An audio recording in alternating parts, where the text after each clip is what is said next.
Praise the lord. ఈ రోజు దేవుని వాగ్దానం. యెహోవా పడిపోవు వారినందరినీ ఉద్ధరించువాడు, కృంగిపోయిన వారినందరినీ లేవనెత్తువాడు. కీర్తనల గ్రంథం 145వ అధ్యాయం 14వ వచనం. యెహోవాను స్తుతించుడి, మన దేవుడైన ప్రభువుకు స్తోత్రగానము చేయుడి. మన ప్రభువు గొప్పవాడు, ఆయన అధిక శక్తి గలవాడు, ఆయన జ్ఞానమునకు మితిలేదు. యెహోవా దీనులను లేవనెత్తువాడు. యెహోవాను స్తుతించుడి, మన దేవుడైన ప్రభువుకు స్తోత్రగానము చేయుడి.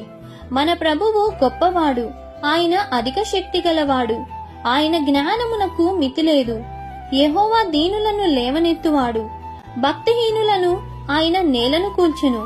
గుండె చెదిరిన వారిని ఆయన బాగు చేయువాడు, వారి గాయములు కట్టువాడు. కాబట్టి శ్రమల దినాలలో కృంగిపోకుండా దేవుని సహాయం కోసం ఎదురు చూడాలని కోరుతూ, ఈ దిన వాగ్దానం మీ అందరి జీవితంలో నెరవేరాలని కోరుకుంటూ, దేవుని సువార్తా పరిచర్యలో మీ సహోదరి. ఆమెన్. God bless you.